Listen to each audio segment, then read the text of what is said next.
ওকে, so প্রথম দিনের মতো সুপার কাপের কিন্তু ম্যাচগুলো শেষ এবং দুটো হায়দ্রাবাদি টিম দুটো বাংলার টিমকে বেগ দিতে চেয়েছিল প্রথম দিনেই, বাট সেটা হয়নি। যেভাবে ইস্ট বেঙ্গল একটা মার্জিনাল উইন পেয়েছিল হায়দ্রাবাদের এগেনস্টে, আই হোপ সেই ভিডিওটা অনেকেই দেখেছে যেখানে আমি ম্যাচটা রিভিউ করেছিলাম। এই ভিডিওটা কিন্তু অবশ্যই মোহনবাগানের marginal win against Srinidhi Deccan. 1-0 গোলে পিছিয়ে থাকার পর মোহনবাগান 2-1 জিতলো। দ্বিতীয় গোলটা নিয়ে অবশ্যই প্রশ্ন থেকে যাবে। এখানে কোথাও টেকনোলজি থাকলে কিন্তু একটু সময় ব্যয় হতো যে আদৌ ওটা ঠিকঠাক ছিল না, একটু হলেও অফসাইড ছিল। যাই হোক, ওভারঅল ম্যাচটা নিয়ে কথা বলবো, পুরো বিষয়টা তুলে ধরার চেষ্টা করবো। ম্যাচ থেকে কী কী পেলাম, কী কী পেলাম না, আগে যা ম্যাচ রয়েছে সেই ম্যাচগুলো থেকেই বা কী কী এক্সপেকটেশন রয়েছে মোহনবাগানের থেকে, সব কিছু নিয়েই কিন্তু ভিডিওতে কথা বলবো। দেখো, প্রথম যে বিষয়টা বলা রয়েছে সেটা হচ্ছে স্টার্টিং 11। হ্যাঁ, একইভাবে কিন্তু ফেরান্দোর টাইমেও যেরকম স্টার্টিং 11 মিলিয়ে দিচ্ছিলাম, আজকেও ঠিক সেরকমভাবেই প্রায় মিলেই গেছিলো। শুধুমাত্র ডিফেন্সে রাজ বাসফোর স্টার্ট করেছিল। ভাই খুব ভালো খেলেছে, সিরিয়াসলি বলছি। এতটা ভালো খেলবে ওকে দেখে মনে হয়নি যে ও সিনিয়র টিমের সাথে প্রথম ম্যাচ খেলছে। ওকে দেখে মনে হচ্ছিলো যে কন্টিনিউয়াসলি হয়তো এদের সাথে খুব ভালো কম্বিনেশন রয়েছে, খুব ভালো রকম আন্ডারস্ট্যান্ডিং দেখা যাচ্ছিলো। অ্যান্ড কুল, কম্পোজড, যথেষ্ট পরিমাণে ওকে কনফিডেন্ট লেগেছে। ভালো প্লেয়ার, আগামী দিনে আরও যত চান্স পাবে তত কিন্তু নিজেকে মেলে ধরবে। এই একটা জায়গায় আমার প্রেডিকশনে মেলেনি, আমি প্রেডিক্ট করতে পারিনি যে রাজ বাসফোর খেলবে বলে। ব্র্যান্ডন হামিলের জায়গাতে কিন্তু অবশ্যই রাজ বাসফোর খুব ভালো খেলেছে। বাকি টিমটা যেমন বলেছিলাম সেইভাবেই খেলেছে, কিন্তু একটা খটকা হয়তো অনেকের লাগবে যে ফেরান্দো স্ট্র্যাটেজি নিয়ে প্রশ্ন উঠছিল, ফরমেশন নিয়ে প্রশ্ন উঠছিল, যে 3 ব্যাক নিয়ে প্রশ্ন উঠছিল, কেন ভাই ক্লিফার্ড মিরান্ডা সেই 3 ব্যাক সিস্টেমেই গেল। বাট আমি বলবো, দেখো, এন্ড অফ দ্য ডে একটা 3 পয়েন্ট তো আর্ন করা গেছে, এন্ড অফ দ্য ডে একটা উইন পাওয়া গেছে, যে উইনটা কোথাও মোহনবাগান খুঁজছিল। ব্যাক টু ব্যাক 3টে লস আইএসএলে কোথাও কোন ঠাসা করে দিয়েছিল, সেখান থেকে এত প্লেয়ার নেই, ইঞ্জুরি, ন্যাশনাল টিম ক্যাম্প, এত সমস্যা, বিদেশি প্লেয়ারের ইঞ্জুরি, তারপরেও আমি বলবো দেখো 3 পয়েন্ট আর্ন হয়েছে। আমার মনে হয় সেটাকে নিয়ে একটু সেলিব্রেট করা ভালো। বাকি ম্যাচে কী কী দেখলাম সেটা নিয়ে পরে কথা বলছি। যদি শুরু করি শ্রীনিধি ডেকান দিয়ে, তাদের স্ট্র্যাটেজি কী ছিল এবং অ্যাকচুয়ালি শ্রীনিধি ডেকান ম্যাচটা কোথায় হারলো। First of all, Sreenidi Deccan কিন্তু শুরুটা ভালো করেছিল। ওরা ইউজুয়ালি লো ব্লক স্টার্ট করে, তারপর ওরা কাউন্টার অ্যাটাকে যায়। এটা ওদের খুব স্বাভাবিক একটা খেলা, এবং কাউন্টার অ্যাটাক থেকে ওরা সবচেয়ে বেশি গোল তোলে। যে আগে নিজেদের ডিফেন্সটাকে আমি মজবুত রাখবো, তারপর আমি কাউন্টারে যাব, এই স্ট্র্যাটেজি কিন্তু মোহনবাগানের এগেনস্টে নিয়েছিল। শুরুর দিকে বেশ কিছু ভালো শটস নিচ্ছিল, 2-1টা ডেঞ্জারাস অ্যাটাকও তারা তুলেছিল। যেটা মেন ওদের আমি বলবো যে প্রবলেম হয়েছে, সেটা হচ্ছে ওরা মাঝমাঠটা দখলের রাস্তাতে হাঁটেইনি। ওরা ম্যাক্সিমাম টাইমটা চেষ্টা করেছে উইং দিয়ে ঢুকবো এবং ফাইনাল থার্ডে গিয়ে আমরা মাঝখান থেকে ঢুকবো। আমার মনে হয় যদি একটা টিম মাঝমাঠ দখলের রাস্তাতে প্রথম থেকে না হাঁটে, কোথাও তারা কিন্তু ম্যাচটা দখলের জায়গা থেকে আস্তে আস্তে বেরিয়ে যাবে একটা টাইমের পর। সেকেন্ড থিং হচ্ছে, যখন ম্যাচটা 1-1 হয়ে গেল ফার্স্ট হাফে, সেকেন্ড হাফে ওদের স্টার্টিংয়ের অ্যাপ্রোচটাই ছিল যে ক্যাজুয়াল, ওকে চলো 1-1 রয়েছে, মোহনবাগানে বিভিন্ন ডেফিসিয়েন্সি রয়েছে, হয়তো আমরা ডিফেন্স করে ওদের আটকে দেবো। এই যে একটা ওদের স্ট্র্যাটেজি খেলার মধ্যে বারবার উঠে আসছিল, এখানে কোথাও কিন্তু মোহনবাগান ফুল অ্যাটাকে যাওয়ার একটা স্ট্র্যাটেজি নিয়েছিল, এবং সেখানে তাদের ডিফেন্সের ওপর বারবার কিন্তু প্রেশারটা আসছিল না, যেটা শেষের দিকে এসেছে। শেষের দিকে কিন্তু মোহনবাগান ডিফেন্সে অনেক প্রেশার এসেছে। আর্টস বেশ কিছু ভালো সেভ করেছে, ডিফেন্ডাররা ক্লিয়ার করেছে, বাট যে পিরিয়ডটা কোথাও মনে হয়েছিল যে খেলাটা দুদিকে এন্ড টু এন্ড গেম হবে, যেটা আমরা ফার্স্ট হাফে দেখেছিলাম, সেখানে কিন্তু শ্রীনিধি ম্যাচটা ছাড়তে শুরু করে। ওদের বিদেশিদেরকে আমার ভালো লেগেছে, সিরিয়াসলি ওদের মধ্যে কোয়ালিটি রয়েছে। 2-1 তো সত্যিই কোয়ালিটি রয়েছে যারা আইএসএল টিমে থাকতে পারে, কারণ আমরা আইএসএলে যে ধরনের বিদেশি দেখি তাদের থেকে কয়েকজনকে আমার সিরিয়াসলি খুব ভালো লেগেছে। এলিসাবিয়াকে নিয়ে আলাদা করে কিছু বলার নেই, কারণ ও ছিলই এতদিন আইএসএলে, এই সিজনে আই লিগে গেছে। তো শ্রীনিধি কিন্তু মানে চেষ্টা করেছে, ওদের লিমিটেশনস যা ছিল ওরা চেষ্টা করেছে। কিন্তু দেখো, একটা সার্টেন জায়গাতে গিয়ে তোমাকে কোথাও আটকাতেই হবে। কোথাও তো একটা ডিফারেন্স রয়েছে second tier and top tier টিমের মধ্যে। যতই একটা টপ টিয়ার টিমে বেশ কিছু ইম্পর্টেন্ট প্লেয়ার না থাকুক, বাট তারপরেও কিন্তু সেই টিমটা টপ টিয়ার টিমই থাকে, অ্যান্ড তাদের কিছু একটা ব্যাপার থাকে, সামথিং ইজ দেয়ার, যে তারা ম্যাচটা বার করে নেওয়ার ক্ষমতা রাখে। এবার যদি মোহনবাগানকে নিয়ে বলি, তাহলে মোহনবাগানের ক্ষেত্রে প্রথম চমকটা শুরুতেই বললাম যে রাজ বাসফোর। এক্সপেক্ট করতে পারেনি কেউ যে রাজ বাসফোর এই লেভেলে একটা ফুটবল খেলতে পারে, এইরকম একটা ডিফেন্স করতে পারে। যে ডিফেন্স নিয়ে কোথাও মোহনবাগানের সমস্যা চলছিল, সেই ডিফেন্সকে কোথাও নির্ভরতা দিতে পারে। কিন্তু যে জায়গা থেকে পেনাল্টিটা হলো, আমার মনে হয় দেখো, সুমিত রাঠি এতদিন ধরে খেলছে, সুমিত রাঠি এত বছর ধরে ফুটবলটা খেলছে, হয়তো খুব বেশি গেম টাইম পাইনি, ওর ওপর ঠিকঠাক করে জাস্টিস হয়নি আমরা বলি, বাট স্টিল কোথাও ওই ধরনের অফেন্সিভ প্লে প্রয়োজন ছিল না, সিরিয়াসলি প্রয়োজন ছিল না। যখন বলটা প্লেয়ারের পা থেকে তুমি দেখছো বেরিয়ে গেছে, তারপরে ওইভাবে জোড়া পায়ে যাওয়া, অফেন্সিভ একটা ট্যাকেল করতে যাওয়া, পেনাল্টি, শিওর পেনাল্টি, এবং সেই জায়গা থেকে ওরা শ্রীনিধি কনভার্ট করে। ওই জায়গাটা শুধুমাত্র না হলে কিন্তু পুরো ম্যাচটা ঠিকঠাক পেসে যাচ্ছিল, দুটো টিমই কিন্তু অ্যাটাক করছিল, মুহুর্মুহু বক্সের দিকে বল আসছিল, ডেঞ্জারাস অ্যাটাক আসছিল, এবং যে কোনো টিম যে কোনো মুহূর্তে কিন্তু ওপেন প্লে থেকে গোল পেয়ে যেতে পারতো। নেক্সট যে প্লেয়ারের কথা বলবো সেটা অবশ্যই অভিষেক সূর্যবংশী। দেখো প্রথম গোলটা করেছে ভাই জেসন কামিংস, বলে লাভ নেই, স্কোর বুকে তার নাম থাকবে, রেকর্ডে তার নাম হয়ে যাবে, মোহনবাগানের গোল টেলিতে আরও একটা তার গোল যোগ হয়ে যাবে। অনেক দিন পর বলবে একটা ওয়ার্ল্ড কাপার এসেছিল, এত এত গোল করে গেছে, বাট গোলগুলো করেছে কীভাবে এগুলো হয়তো সবাই সব দিন মনে রাখবে না, বাট আজকের এই গোলটার ক্ষেত্রে অভিষেক সূর্যবংশী তার কিন্তু ক্রেডিট 99%। দিয়ে দাও পুরো ক্রেডিট, কোনো অসুবিধা নেই।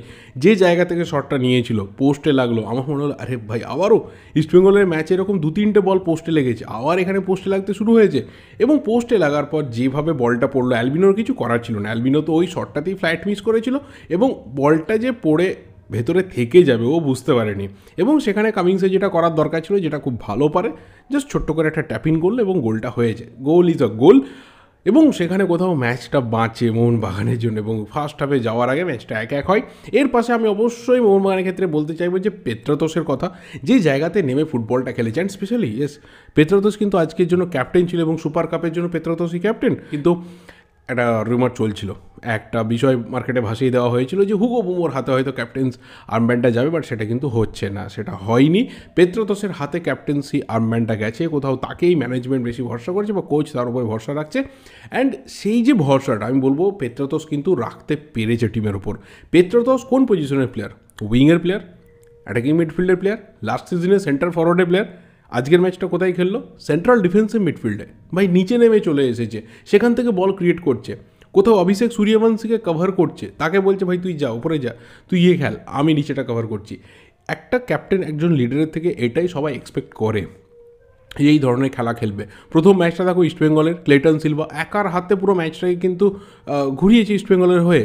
সেকেন্ড ম্যাচ দেখো দিমিত্রি পেত্রাতোস যে রোলটা নিয়েছে গোটা মাঠ জুড়ে খেলার মতো, এটা ক্যাপ্টেনের রোল হয়। একজন ক্যাপ্টেনকে সামনে থেকে লিড করতে হবে, এবং তাকে দেখে বাকি প্লেয়াররা কোথাও সেই জায়গাটা এনার্জাইজড হবে যে চলো ক্যাপ্টেন যদি নিজের পজিশন ছেড়ে বা নিজেকে এই লেভেলে তুলে গিয়ে পারফরমেন্স করে, তাহলে আমাকেও করতে হবে। হুগো বুমোকে ভালো লেগেছে, ফার্স্ট হাফে ভালো লেগেছে, সেকেন্ড হাফে বুমো আমার মনে হয় যে একটু নিজেকে গুটিয়ে নিয়েছিল, আরও হয়তো একটু খুলে খেললে হুগো বুমো অ্যাটাকগুলো আরও জেনারেট হতে পারতো। And the next player is Ashis Roy, ভাই man of the match. What a match for him, what a match for him. যেভাবে উঠেছে, যেভাবে নেমেছে, যেভাবে উইং ধরে স্পিড তুলেছে, ভাই সিরিয়াসলি অভিষেক আম্বেকারকে পাগল করে ছেড়ে দিয়েছে। অভিষেক আম্বেকারও উঠেছে, অভিষেক আম্বেকারও বাঁ দিক থেকে প্রচুর অ্যাটাক তুলেছে। He is a legendary player in Indian second tier বা আই লিগের লেভেলে। অভিষেক আম্বেকার একটা বড় নাম, দুই প্রধানে তার খেলার অভিজ্ঞতা রয়েছে। ওই জায়গাতে আশিস রায় যা খেলেছে, মানে শুধুমাত্র অ্যাসিস্টটা আমি বলবো না, ওই অ্যাসিস্টটা যদি নাও হতো, যদি ওটা অন্য কেউ XYZ যদি অ্যাসিস্ট করতো, তাহলেও ভাই আশিস রায় কিন্তু আজকে ম্যান অফ দ্য ম্যাচ থাকতো। সিরিয়াসলি বলছি, আশিস রায় আজকে ম্যান অফ দ্য ম্যাচের একদমই 1 নম্বর কন্টেন্ডার ছিল। তার পাশাপাশি আর্সান ওয়াসাক যথেষ্ট ভালো ভালো কিছু সেভ করেছে, একটা জায়গাতে খুব ভালো বলকে ফিস্ট করে নামিয়ে দেয়। প্রথমের দিকে একটু ওকে শেকি লাগছিল, আমরা বলি যে একটু ওর মধ্যে রয়েছে, একটু প্রবলেম রয়েছে কোথাও, যদি ওই জায়গাতে দেবনাথ টায়ার্ড হয় ঠিক আছে, বাট আর্টস কিন্তু রেগুলার খেলছে, কোথাও কনফিডেন্স ফিরে পেয়েছে, ঠিক আছে, আলটিমেট নিজের কাজটা করলেই হবে। বাট দ্য লাস্ট থিং যেটা নিয়ে আমি কথা বলে শেষ করতে চাই ভিডিওটা, সেটা হচ্ছে যে সেকেন্ড গোলটা আরমান্দো সাদিকু একইভাবে কামিংসের মতো একটাই মাত্র সুযোগ পেয়েছে, সেটাকেই গোলে কনভার্ট করেছে। বাট এই গোলটা হওয়ার সময় maybe I may be wrong, but আমার কোথাও মনে হয়েছে যে একটু হলেও কিন্তু অফসাইড লাইন ব্রেক হয়েছিল। যদি আমাদের এখানে ভিআর টেকনোলজি থাকতো বা কিছু সিস্টেম থাকতো, তাহলে কোথাও মনে হয় যে একটু সময় ব্যয় হতে পারতো, কোথাও একটু হলেও এটা ডাউটফুল ছিল। But still a goal is a goal, কারণ সেখানে টিমের কিছু করার নেই, প্লেয়ারের কিছু করার নেই, পুরো দায়িত্বটা থাকে রেফারির ওপর, পুরো দায়িত্ব থাকে লাইন্সম্যানের ওপর। তিনি পতাকা তুলবেন কি তুলবেন না, তিনি অ্যালাউ করবেন কি করবেন না, সেটা তার ব্যাপার। বাট গোলটা ভালো হয়েছে, যে জায়গাতে গিয়ে পজিশন নিয়েছে সাদিকু, যে জায়গাতে গিয়ে বলটা গোলে ঠেলেছে, that was a good goal. But আমার কাছে একদম ওই মুমেন্টে 2-3টে রিপ্লেতে কিন্তু একটু হলেও খটকা লেগেছিল। বাট স্টিল দেখো, everything is fair in love and war. ভাই তুমি যখন যুদ্ধে নামছো সব কিছু ফেয়ার রয়েছে, অ্যান্ড 3 পয়েন্ট তুমি আর্ন করছো, তুমি জিতছো, দ্যাটস এনাফ। আগের ভিডিওতে বলেছিলাম যে নকআউট টুর্নামেন্টে একটা টিম যখন নামছে, তখন কিন্তু সেই জায়গাতে 3 পয়েন্টে একটা উইন বিরাট বড় ম্যাটার করে। কীভাবে জিতলে, কী হলো না হলো, কত ফ্লস গেছে, অপোনেন্ট কী খেলেছে না খেলেছে, কী প্রবলেম করেছো ভুলে যাও, but 3 point is a 3 point, কিন্তু পরের ম্যাচে যেটা ভোগাবে ক্লিফোর্ড মিরান্ডাকে সেটা অবশ্যই কিন্তু অভিষেক সূর্যবংশী তার লাল কার্ডটা দরকার ছিল না, সিরিয়াসলি দরকার ছিল না। তোমাকে ভাবতে হবে তুমি এতদিন ধরে টিমের সাথে রয়েছো, নতুন প্লেয়ার না, নতুন সিস্টেমের মধ্যে তুমি নেই, এতদিন রয়েছো, তুমি প্রবলেমটা জানো পুরো কী রয়েছে টিমের মধ্যে। ওই জায়গাতে আননেসেসারি ট্যাকেল ফ্রম বিহাইন্ড কোনো যুক্তি ছিল না, যে জায়গাতে ফাউলটা হয়েছে জাস্ট ওই ফাউলটা যদি না হতো অভিষেক কিন্তু খুব কুল অ্যান্ড ঠিকঠাক ওয়েতে ম্যাচটা শেষ করতে পারতো এবং সবাই কিন্তু হাইলি প্রেজ করতো। এবং আমার মনে হয় আশিস রায়ের পাশাপাশি অভিষেকও কিন্তু ম্যান অফ দ্য ম্যাচের দাবিদার থাকতে পারতো, যেভাবে ও মাঝমাঠটা কন্ট্রোল করেছে, বল ছিনিয়েছে, অ্যাটাক তৈরি করেছে। বাট ওই লাস্ট মোমেন্টের একটা ঘটনা যুক্তি ছিল না। পরের ম্যাচে কিন্তু ওই জায়গাতে অন্য কাউকে খেলাতে হবে, বা ব্র্যান্ডন হামিল যদি ফিট থাকে তাকে নিয়ে আসতে হয় মাঝে মাঠে, অথবা শিবাজিৎ রয়েছে বা অন্য কেউ রয়েছে, এংসান রয়েছে, তাদেরকে কিন্তু ওই জায়গাতে খেলাতে হবে। কারণ গ্লেন বা নামতে তারা 4 দিনের মধ্যে ফিট হয়ে নামতে পারবে এরকম কিন্তু সম্ভাবনা এই মুহূর্তে নেই।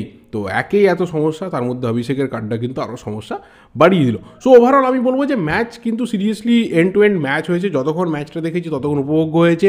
শ্রীনিধি ডেকান তারা একটা আই লিগের ক্লাব, তারা তাদের যা ক্ষমতা ছিল সেই ক্ষমতাকে মোটামুটি মাঠে রাখার চেষ্টা করেছে অ্যান্ড ভালো ম্যাচ হয়েছে, এনজয়িং ম্যাচ হয়েছে। নেক্সট ম্যাচটা মোহনবাগানের হায়দ্রাবাদের বিরুদ্ধে পিচ 1-এ রয়েছে আজকে, যেখানে ইস্টবেঙ্গল খেললো, এবং অবশ্যই ইস্টবেঙ্গলের ম্যাচ রয়েছে শ্রীনিধি ডেকানের বিরুদ্ধে মেন পিচে। কবে?